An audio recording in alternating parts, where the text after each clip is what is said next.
Yet. Okay, So, what did you want to talk about? Sierra, we are here.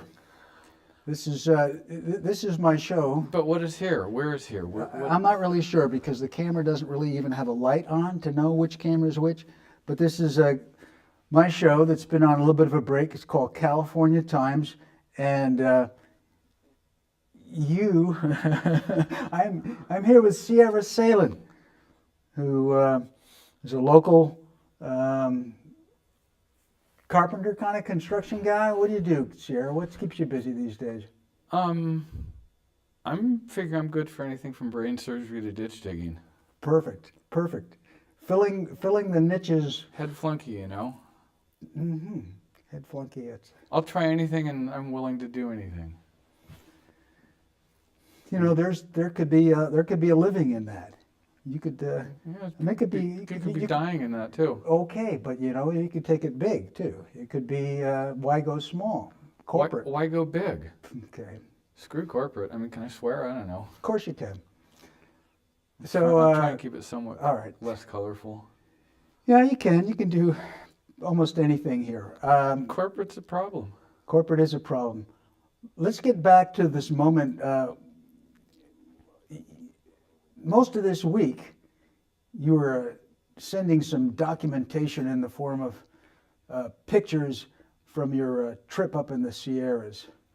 And I noticed some of them. Well, Tell me about your couple of days up there. Just to be clear, we Sierra are already plural. There's no S on Sierra. Oh, forgive me. Mi español es muy fuerte. Not that I'm touchy about that. Okay, so it's not the Sierras, it's the Sierra? Uh-huh. Oh, that sounds so much better, actually. And these are some of the little things you'll learn watching my TV show with my special guests. So you were in the Sierra, and Yeah, I got an email, I don't know, 4 or 5 days ago, and somebody was driving up to Yosemite and had room for a passenger, and I thought, I looked online, checked out the weather, 14, 16 degrees, a couple inches of snow every day, not too windy. Could camp out in Camp 4, which ended up being about 2 feet of snow on the ground. I thought, it's going to be cold, it's going to be stormy, it's going to be a lot of driving for not a whole lot of time there. Was not the love. So I went. And just in case anybody thinks this is going to be a rambling scenic tour of the Sierras, it might be, but we're really laying the groundwork here. This is the whole background for It was ecological. It was good to be home for a evolution. while. I mean, I lived up in the Sierra before I met you, and I met you 45 years ago. We're going to start 40 years ago. dealing with actual history here. Well, I'm history? a fan of history, but I've never quite figured out if it's something that if it's something that I feel like the mountains are my home, yeah.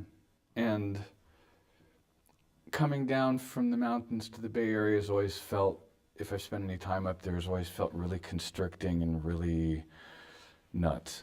You used another phrase there a few minutes ago when we first brought this up.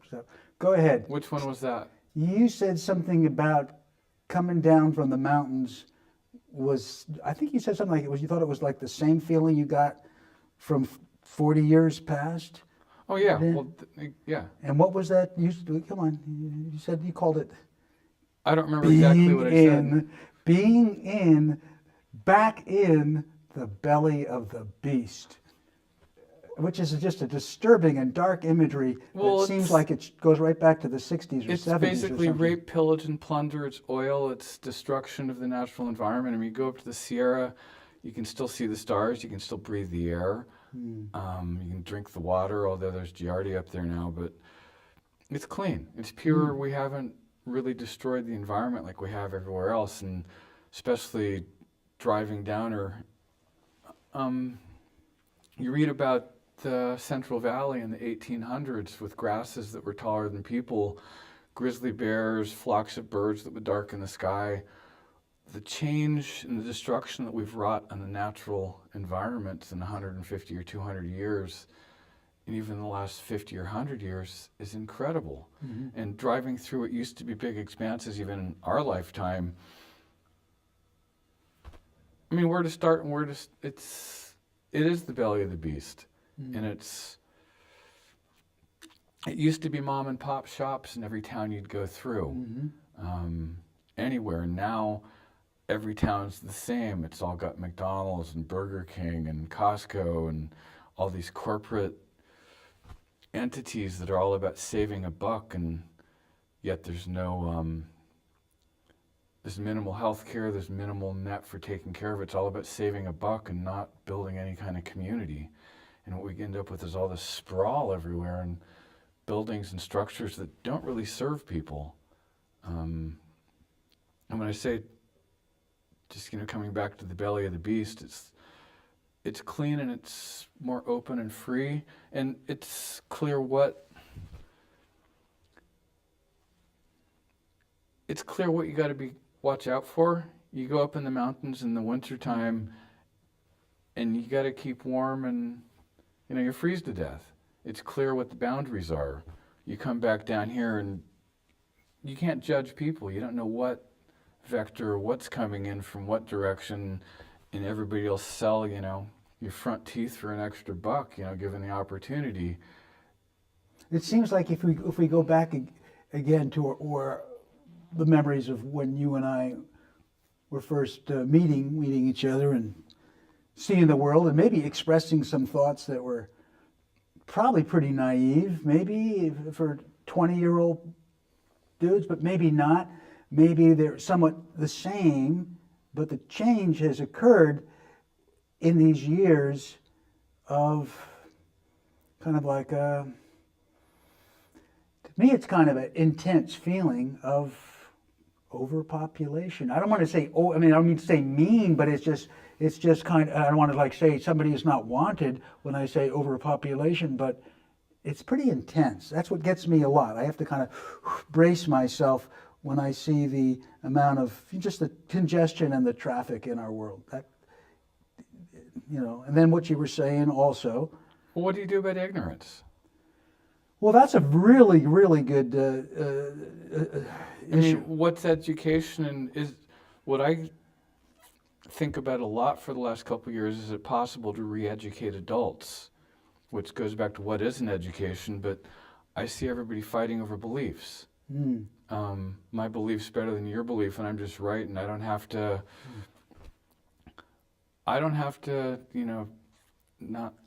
I'm the loss for words, but... You're talking about justification? I don't have to justify? No, I don't have to argue or defend?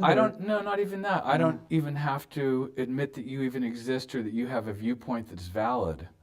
It's more like you don't have any rights or you don't have any validity. If you don't have the same belief as you're suggesting? Pretty much. Yeah. And it just seems more and more stamp out anything that disagrees with you that you don't understand, but our beliefs seem to be so set from childhood experiences and parents and culture on that.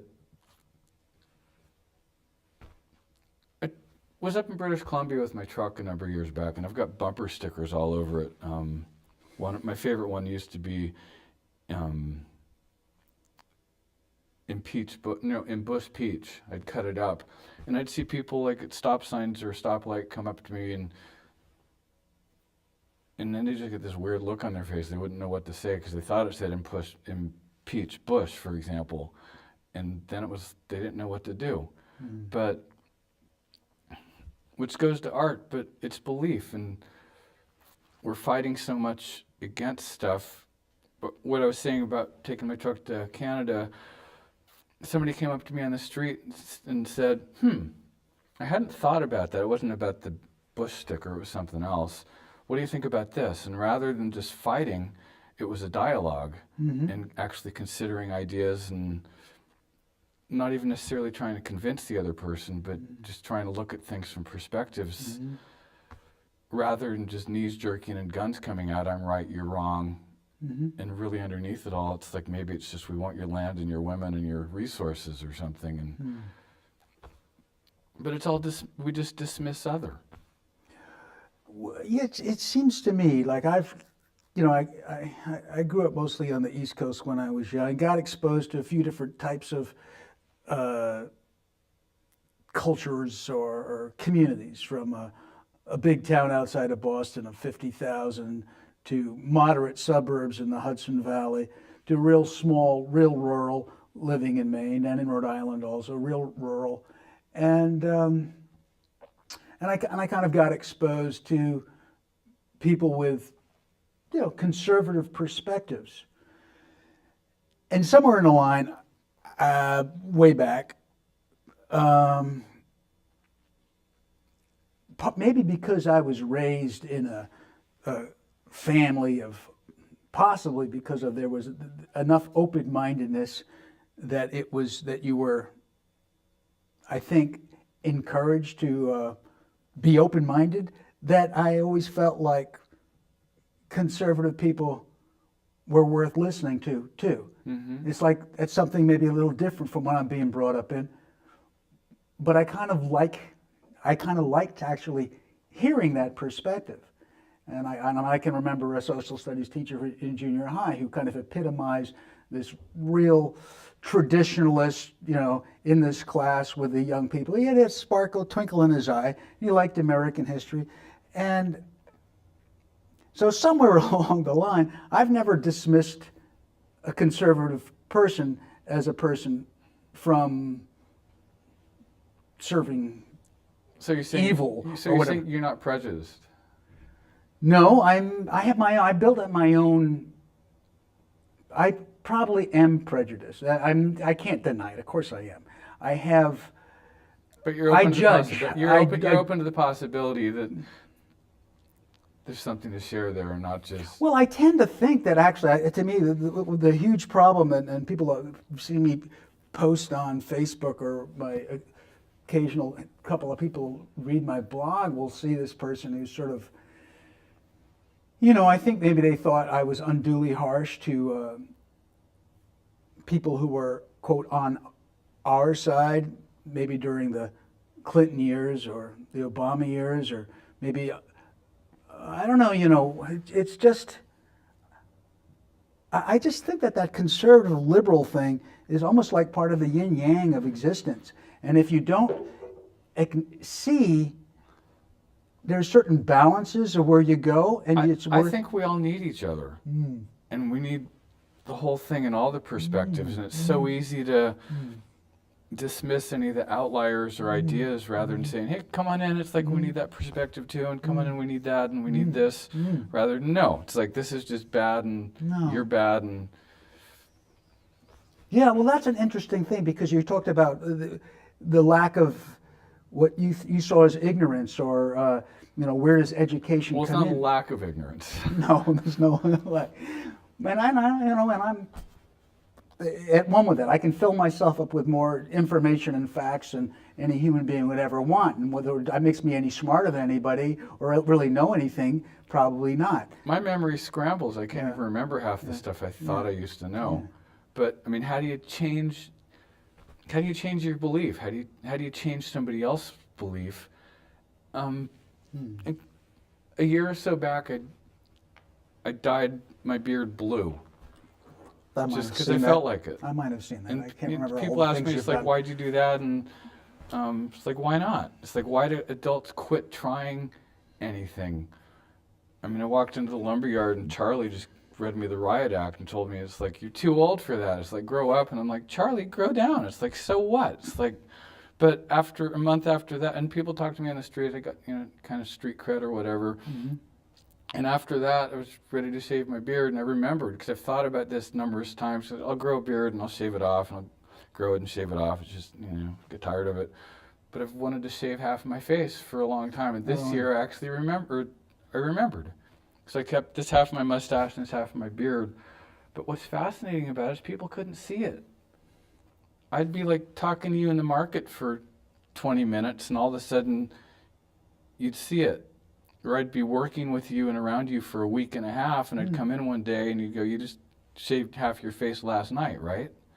And what it says to me is we fill in the blanks. We don't even get the chance to perceive, reality. We create reality and we pretty much form it by our beliefs and what we think we know, which are so strong that's where art is. Art. A friend of mine says, this is the definition of an artist, my friend John Cooper says artists are people who share perspectives with other people, and art can be like, a feather, or it can be a 2x4 on the side of the head, but how do you break through what we think we know are our beliefs to where it's just perceiving things? And it's a constant work, kind of trying to perceive what is, or cleaning off the glass or the lens or whatever. It's in terms of even hormones and like body chemistry, or you get angry or whatever, and it changes your whole makeup, brain makeup, brain chemistry, electrochemical. And completely limits you to actually ever be able to affect a change in anybody else's point of view once you're angry. I don't think really, though you could harness a lot of other angry people to run around with you, or to maybe to agree with you, but you're not, because I've just had an incident of doing that myself. And I wasn't sure quite what level of anger I reached, but I got done with whatever I had to say, and I stepped back from it, and I looked at the reaction of everybody, and nobody wanted to listen to me at all. And it was completely like worthless, but and it's not just anger. Entirely worthless. It's not just anger, it's sadness or despair or whatever it is, but it's so much chemical based, and it changes in an instant. I remember seeing, What the Bleep or whatever, and Rompth or whoever was talking about, guys getting an erection or whatever, and it's like off to the races, just how quickly your whole mind and everything changes from the chemicals that get dropped into your bloodstream. And how much of our reality do we perceive like someone's beard on their face, or whether Republican, Democrat, Green, Wicca, whatever, our beliefs limit us? Totally limit us. But at the same time, if we weren't limited, we'd just be the sponge that was laying. So how big are our beliefs? If maybe the thing is, and maybe that's the whole battle on the earth, like, whose belief system is going to win out at the end? No, let me take you here, let me take you there. So or go ahead and take me, I don't care. Well, it could be, but when I think, I want to go a couple different places at once, as usual in a conversation, but this sense of getting back to the mountain and then coming back down to the flatlands of our civilization, and the humans have this physical desire of remaking things all the time, of the improvement thing seems like a natural function of being alive, and having tools and things to move and shift things, and we're going to improve things. Is it an improvement having like a paved parking lot of like toxic goo left where like life used to live? Well, that's what I think about. We can go back and think about the apartheid improvement for a second. Look at like Chernobyl, look at Fukushima, which is still like not contained and still spewing. Look at Hanford, which is leaking. Look at the Gulf spill, and look at our ability to just ignore cognitive dissonance and not deal with stuff, and just putting it all off. The commons of nature is what supports all life as we know it, including ours, and we can only break up the radio or the stereo set so much until it just won't function. It's like we pull out this wire, like environmentally. Yeah, all those things on the bottom, they're such small little creatures, you never even see them. They're not required for us to live our life, right? Sitting on top of this, the golden books pyramid of life, and humans sitting on the top. If you go out into nature, it's pretty obvious. You got the air, you got the water, you got the soil, and it all interplays and works. And is it possible? In some ways, the root problem, besides human nature, is just ownership of private property and ownership of the land. Because then we exploit it, and somehow it belongs to us, and from a human-centric standpoint.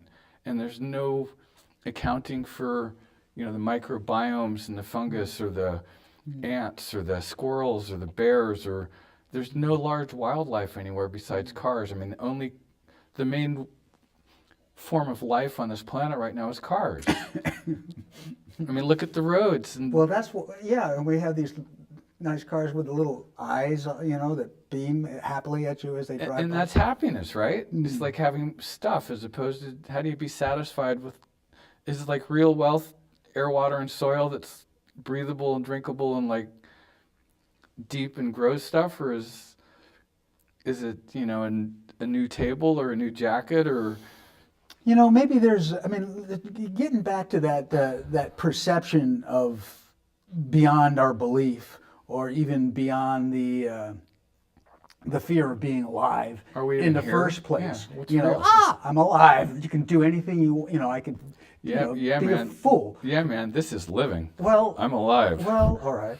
But, and then, so I'm thinking about, is that, if we're getting back, because this show was really framed around the notion of a green conversation and the most modern update, which is the Green New Deal, which I think I'll take up next week when I have a few other guests going. But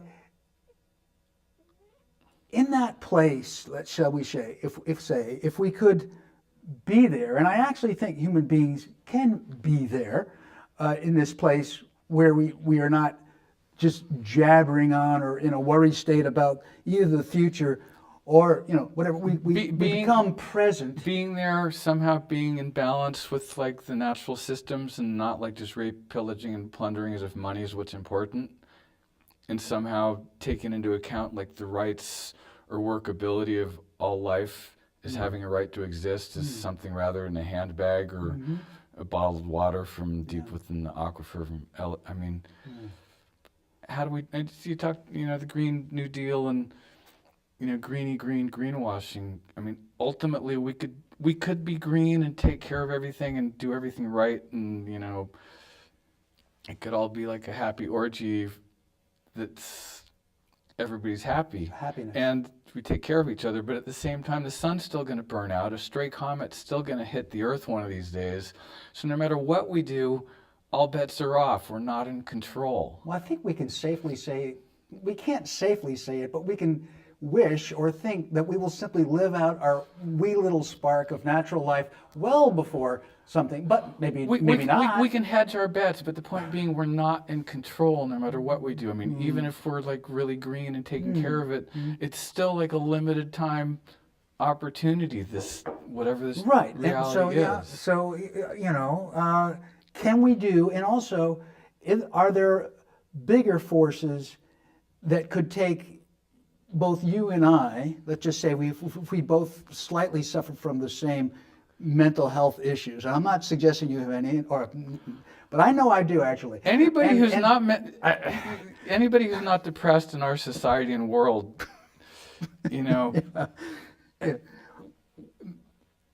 But what was I going to say? What was I going to say was this: what if it truly was simply some kind of cosmic play that we are inevitably have to go through with this passage of the joy of technology, the joy of money, the joy of all this woohoo kind of wealth. We somehow inevitably have to go through this passage to get to the where of which we, at this point, we can't see. But I just posted something about this book that was written that, what's it called? The Empty Planet. And I guess more people are writing things about that. How the human population is actually going to go through a steep decline It has soon. to. Can we just be satisfied?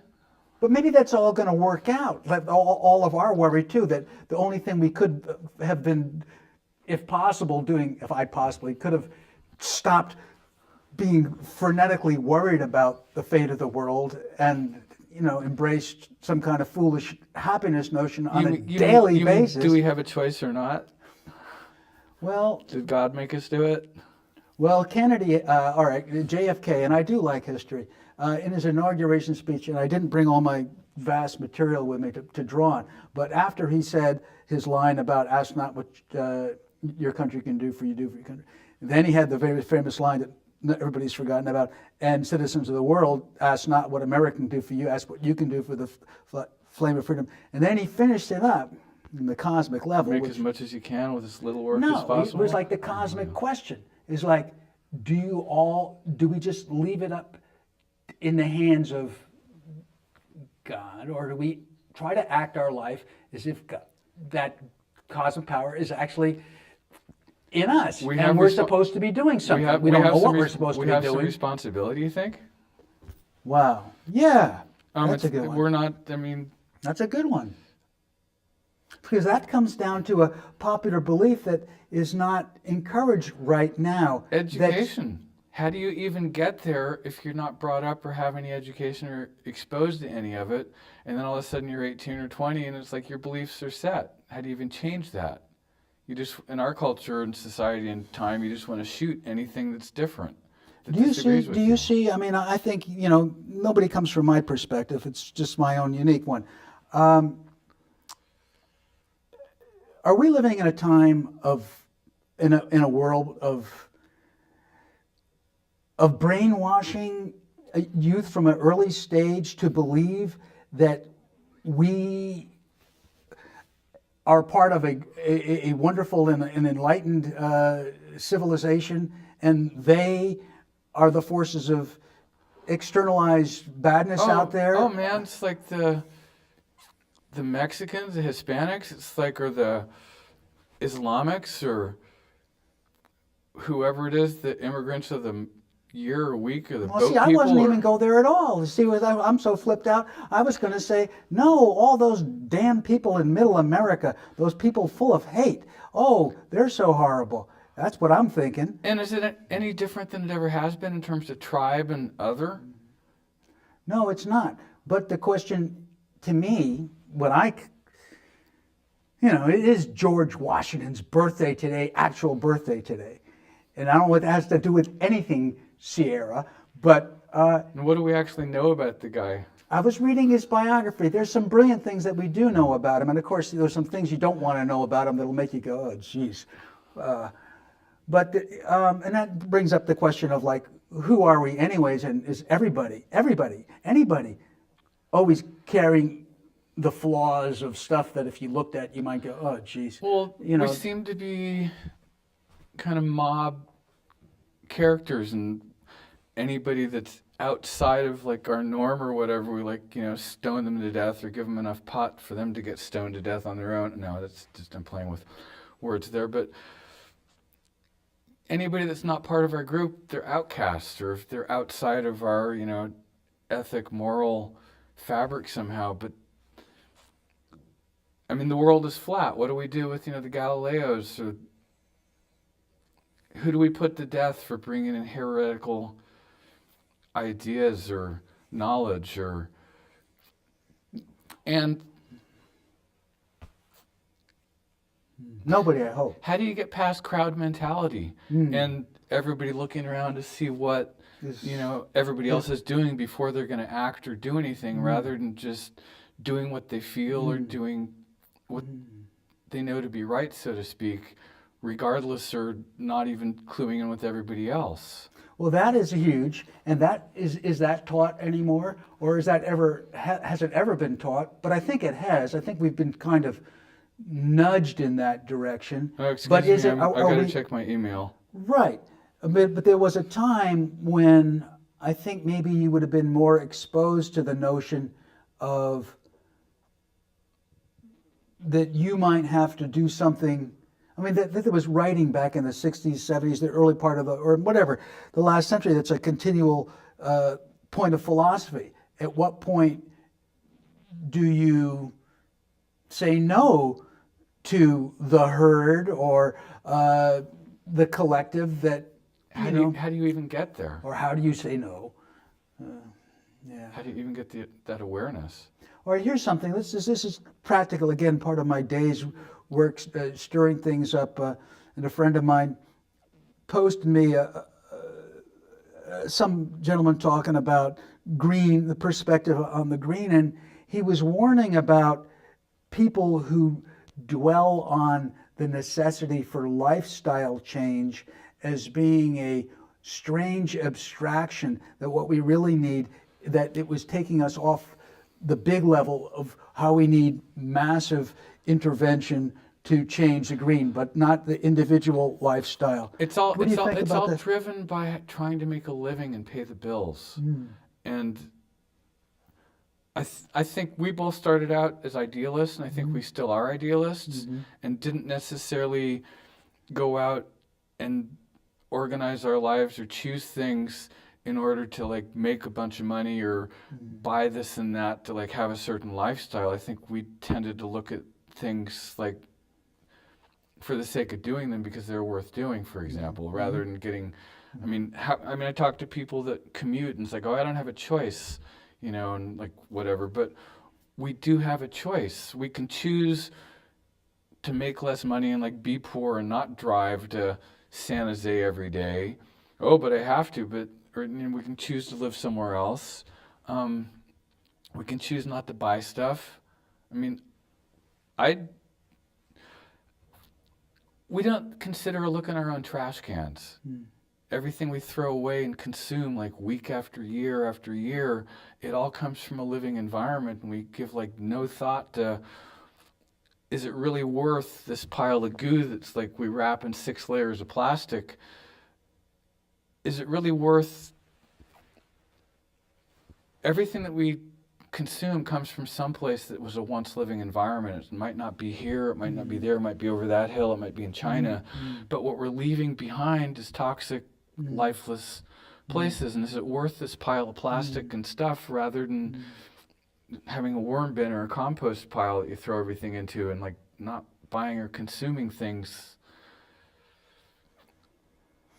What do we need to be happy? Is it stuff? Is it money? I think I'm going to try to pull my positive thoughts about humanity and life out of my magical hat here instead of a bunny rabbit.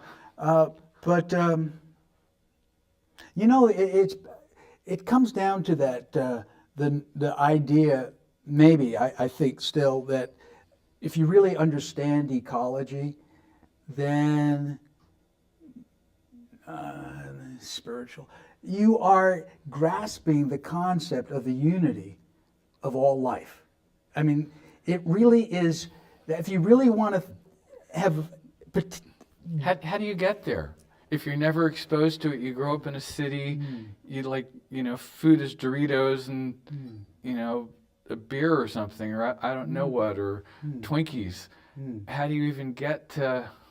There are people that never even get out to the land or a clean river. It's it's just sort of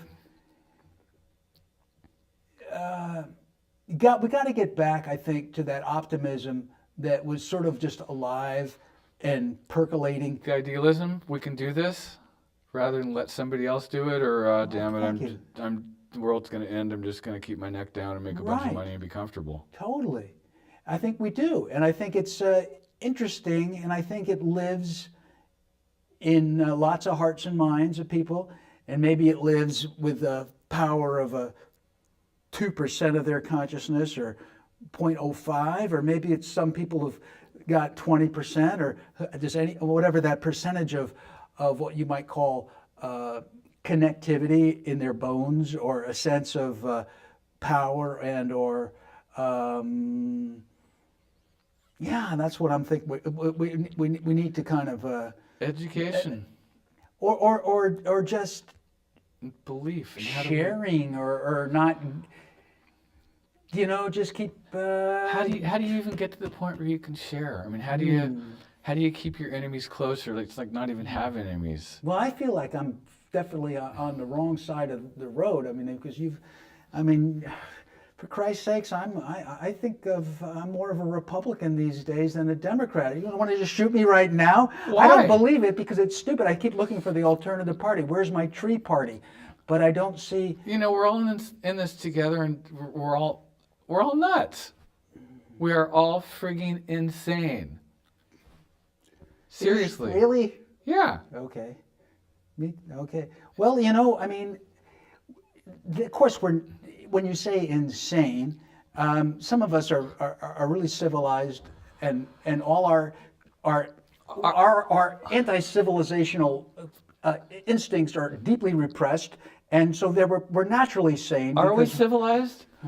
I mean, you get total intellectuals totally into their brains, like this is the way things are, and you can't do it any other way, and all this judgment about this and that and the other thing, and rather than, I mean, it goes back to perception and belief, and just not even getting the chance to perceive, because you already make your judgments about whoever this person is, rather than, hey, let's just like, have some popcorn or a beer, or go for a walk or whatever it is. I mean, I try to be friends with everybody, even if they don't like me. Well, that's good. And and one of the funny things, like the whole thing about, ending, fighting hate or embracing tolerance. Come hate with us. Well, here's the deal. I mean, tolerance is one thing, but it's another thing to just love that son of a gun who it ain't tolerant. This human being is for real. He's a human. I love this son of a guy. I don't care what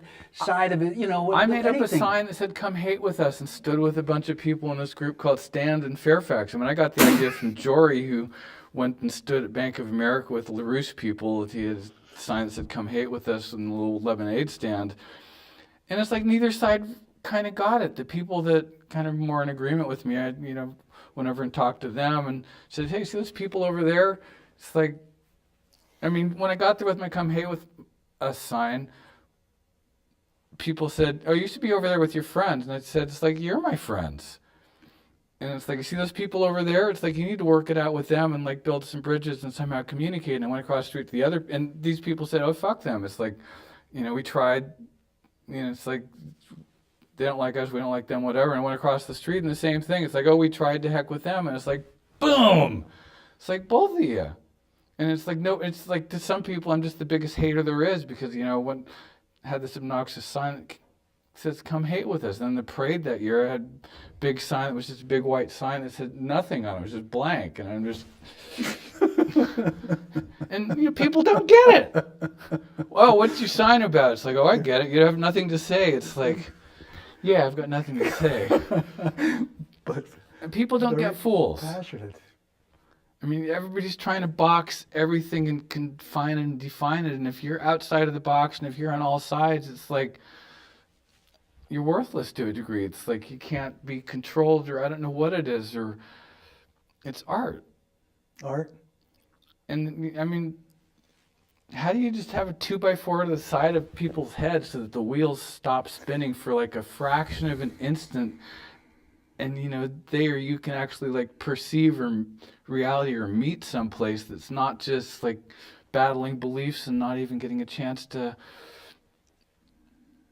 I mean, we're just projecting so much. Mm-hmm. Well, I mean, the best times of my days in this moment of these days of my life, it seems to be, kind of go back to almost like what was going on when you and I were hanging out together in the 70s. Mm-hmm. Now that everything has changed, and I don't have this cool little co-op and the power of all that could have been if somebody hadn't. It's the big earth now. But just in, like, by slowing down, by me more or less living in a world where I climb on my little bus to go home, and I get bus, and it's all kind of, it's a local world, and people come to the checkout line, and you're feeding them, and it's like you forget about all that worry. It's like it's way out there. It's just the kind of the pleasure of seeing one person after another in the course of the day, people you don't even know, and it's like, wow, that was fun. Mm-hmm. I mean, that was just a good time. I mean, Yeah. and that's, I mean, I just, Sounds like I think community. it's a lifestyle choice, and I think it's an okay thing, and I think people don't know what they're missing a little bit in not having a little more of that. But then again, who am I to say? Well, it's community. But, I mean, it goes back to, I mean, talk about being in the mountains or coming back down to the mountains and getting compressed, and our lives are just so much unpaved and consuming, and we don't notice that the air is brown, or we don't notice that the water's not so good, or we don't notice that the soil's totally compacted. I mean, for example, soil that's like alive and living, farmland that's farmed that way and farmland that's not, you can get 10 inches of rain. And the land that's been commercially farmed and compacted and doesn't have a whole lot of organic matter, there's puddles of water that are just sitting there, and it's so hardened it can't go in. And the same's true with the aquifers and the groundwater, but the soil that's been taken care of, it can absorb 10 inches of water, and it's all this life. And it's kind of the way our whole society and everything works. It's so compacted, everything's just running off. There's no room for the roots, or there's no room for anything else except for fucking money.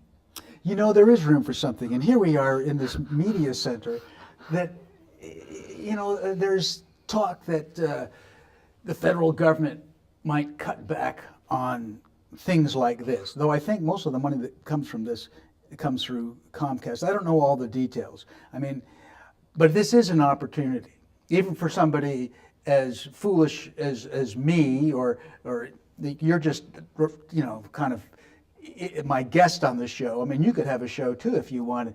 And the world is our show. The world is our show, and that's one of the things that George Washington said in one of his greatest things, speeches toward the end. He said that what we're doing is we are all actors in a theater that could, in his noble belief that ignored slavery and ignored, you know, Native Americans, but in that founding of America, this was like, we're all going to be actors on the stage working out our own happiness and felicity or something like that. But it was a notion, I think, that kind of implied, yeah, it's in your hands. You know, how are you going to act? And how are you going to handle the be role? yourself.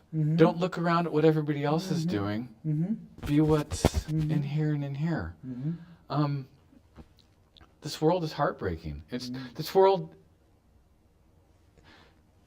is heartbreakingly hard to contain, and for anybody with any sensitivity, oh God, it's like, where are the drugs? It's like, give me my antidepressants or my alcohol or my Oxycontin and I mean, what I say is the world is sublimely beautiful and incredible and perfect and thoroughly fucked up and screwed up beyond salvageability and, you know, fixing, and both and neither at the same time. The same as always. It's in beauty, and, you know, life will always continue to grow in the cracks. Humans, I mean, we're bugs in a petri dish. We're wiping out every other life form on the planet pretty much and knocking everything down, but life's going to keep on growing. Exactly. The human population will I mean, we could do things differently, and we could change things in an instant, I think. We probably won't, but we could. There's a word I really like, you've probably heard it, called tikkun, which is, I think it's a Yiddish word. That's right. But I don't know what it means. It means basically repairing the fabric of life. Oh, nice. And whatever that fabric is, be it emotional, be it physical, be it mental, and just rebuilding the community. And it's a great word. It is a great word. And I think of that. And more than a word. I mean, it's what the essence is. It's action, or and that it's also the fabric implies a bunch of little threads. You know, lots of little things. Every little thing together makes the good blanket. You know, how do we solve homelessness or OxyContin or murders, or, you know, everything works together. You know, if you take care of one little thing, you're helping the whole thing gain strength. Sometimes I think it's almost like a vision thing that we're still lacking. It's almost like a waking up still. I can't believe it. Interconnected diversity of life.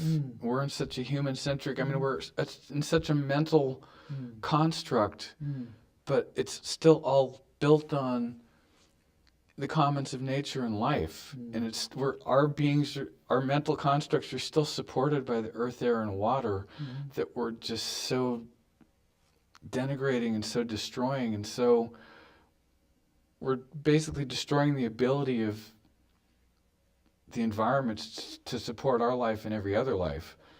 And it seems like sanity or intelligence would be to somehow have our rules and policy and laws try and work within the laws of, living, diverse, interconnected Fundamentals. nature. Yeah. Do we have some fundamentals? Like we can go out and say, oh, these people are, fundamentalism is terrible. But do we have any fundamentals? Is there something that is just like self-evident that should be our fundamentals, you would think? But we're so up in our mental, we're so far removed from the reality of what supports these bodies. And I mean, that's a reality too. I mean, how do we just be ourselves regardless of whether we're jerks or not? And how do we beg forgiveness for being, the former jerk that we were, and, and former jerk from the future that we are currently, because it's kind of this process that it is a process. We're a moving target. We are. There's, somehow in that last exhale, we may redeem ourselves by grasping the wholeness. No, okay. A couple of, food, eating good food, eating food that is, you're breathing. You're going to get don't get your last exhale. You better. You're going to do one of those Robert Rodale things? No. But food, this is getting back to a, quote, organic revolution that someone might have mentioned like back in the 70s that we were on, like the importance of food, knowing where it comes from. Here's the deal. I started with, there's still like another 3 or 4 minutes if we care to indulge in it. So I think we could just kind of wrap it up with a 3 or 4 minute thing. But food, which still is just one of the best things in life anyway, is good food. And particularly enjoying it when like, if it came local or out of what good soil, and to me, seasonal, and maybe it isn't sealed in plastic when I buy it. And, these things, I'm trying to share my belief system, if I had a system, to think, just for in case any youngster or oldster wants to, try it out too. But everybody, they probably do, right? They probably do.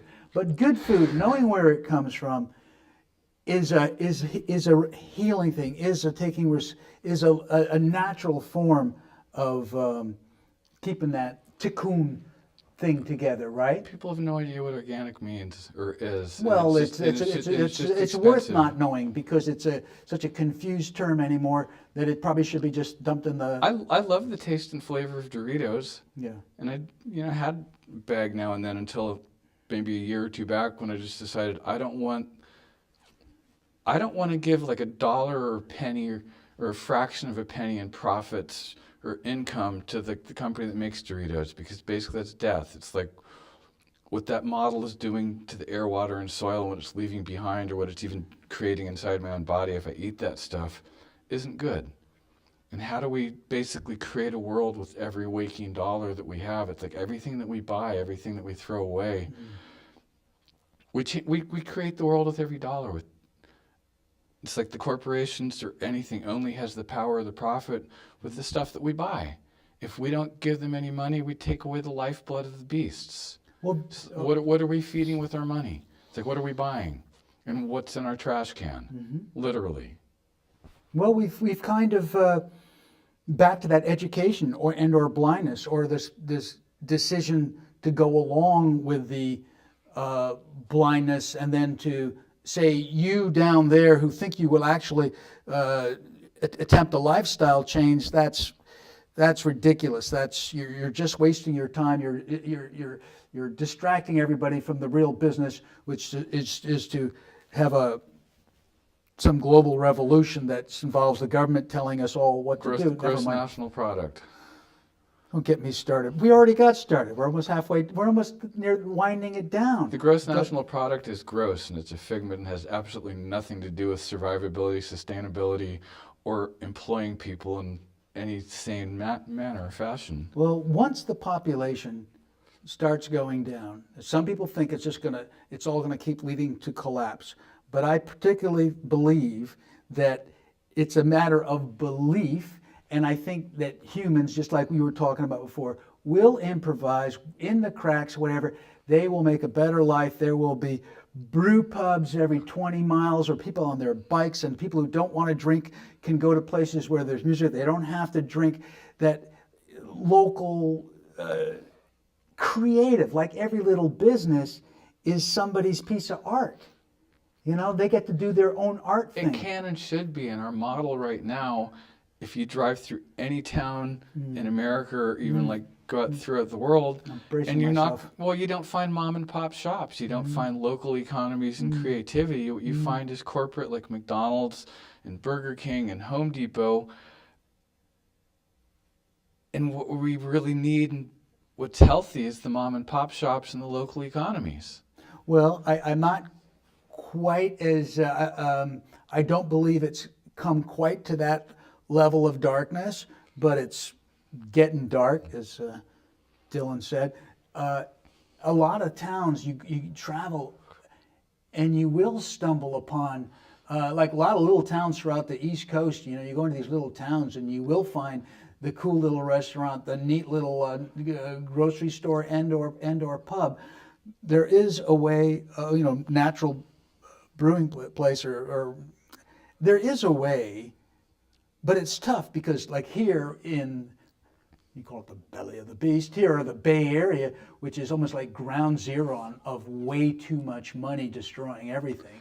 It's just go to Bangkok or Hong Kong or other places, and there's lots of money all over. Well, and there's a lot of destruction all over there too. And so I don't want to be too negative about the beautiful Bay Area. So the belly of the beast is hey, maybe it's not such a bad beast. Maybe you just gotta pat the beast on the tummy and say, "Hey, beast, maybe you're not so bad. Can we just I don't know." Education and perception. I know. Sometimes I just want to get my little sword like the Hobbit, And well, is it worth to point something out and make somebody feel bad about something than just letting it be? I think the courage for me, that's a lot of what goes on in my brain is like somebody who frequently freezes up about saying something because, oh, not today. I don't think I can bring myself to say something that I know will be disconcerting to most of my friends, or maybe I can just say only positive things. I'll just post pictures of little animals cavorting and things like that. Facebook. Puppy pictures and whatever. That'll devote my life to that. Kittens, don't bother me. And heal the world that way. I don't know. But I think we do have to have and it all comes down to we have to do the work. Courage. Nobody's going to do it for us. Politicians aren't going to fix it. It's like we can change the world like that if we kind of say no more of this bullshit. And there's so much bullshit, and of course you have to. Someone's bullshit's going to be somebody else's. That's the best thing in the world. So you got to take your bullshit and be ready to stand and deliver. And, we got to be willing to look on our own trash cans and change our habits, not buy whatever it is that's feeding the beast. Every time we go to Home Depot, we're putting the local stores out of business. Well, look at me. Where do I work? I work at the Safeway Corporation of America, people, and I'm having issues with that still. I try to forget that at times, but I have work to do within that realm. Safeway used to be used to be based in Richmond, I think. At least the distribution center was. Pleasanton, or maybe it was Richmond originally. Yeah, they had the big warehouses in Richmond. We could just, commercial agriculture, do we have to have pesticides and organic or inorganic pesticides and fertilizers in order to feed the planet? Well, it's just or this do whole we feed thing everybody about with bigger organic? and bigger. And Sierra, I'm going to, in my way, in my redneck way, I'm going to tell the world that the levels of immigration that we got started back in the 80s when we pumped it up because it was good for the economy, basically, from about 300,000 annually legal to up to 1 million, which has been going on for 30 years, is overwhelming America. And that's not to mention all the fine people who have kind of come across the border illegally, and they're beautiful people, 90% of them or 5% of them or whatever. We're lucky that they're such good people, most of them. But it's overwhelming, and it's just like, you really need to be able to, for Nancy and Diane and Kamala to go, well, all right, yeah, we do have some laws, and maybe if we just made a firm statement that we at least would like it if all you good people would work with our laws, and we will try to control our corporate beastliness to not dominate I don't know, it takes there's a whole lot of different things, spiritual things, value things. I think we're out of time. Sierra, wrap it up. Say something sweet and to the point, or whatever, dumb to the point. Whatever you got. Cheer up, it's going to get worse. Oh, there you go. How's that? Well, seriously, cheer up. I mean, it is what it is, and enjoy the show. And it's like Yahoo! It's like it's all an adventure, and we really have no idea. We don't know. Mm-hmm. And it's like, mm-hmm. It's like Charlie at the lumberyard. It's like, grow down. It's like, why don't we like play in the gutters? Why don't we like put on our fairy wing feathers and rainbow socks and go to the grocery store? Well, go to the grocery store. It's like, look at the kids. Look at anybody under 7. It's like they're going down the street, jumping up and down. What the fuck is wrong with us adults? I know. It's just why unfair. Some of us don't quit doing that stuff. Yeah. And it's because we're looking around at what everybody else is doing. And yeah, I tried, but I can't. The 7-year-olds, actually, some of them are very nice. They do invite me into their we got to world. play. It's like we don't have any idea, and we're all nuts. And it's like, how do we just play with each other? Have a good time. I don't know. And not hurt anybody.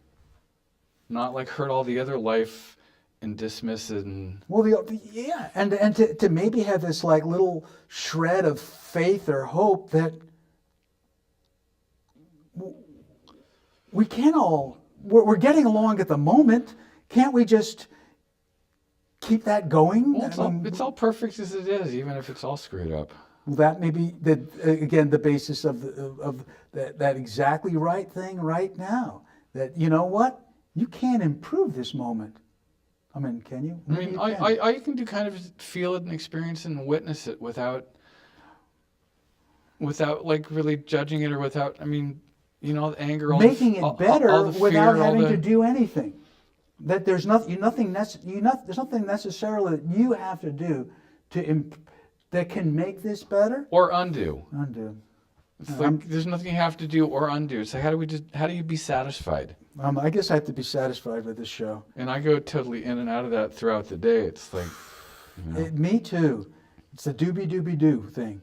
Oh, just be. No, get to doing. Oh, just be. Oh, just relax.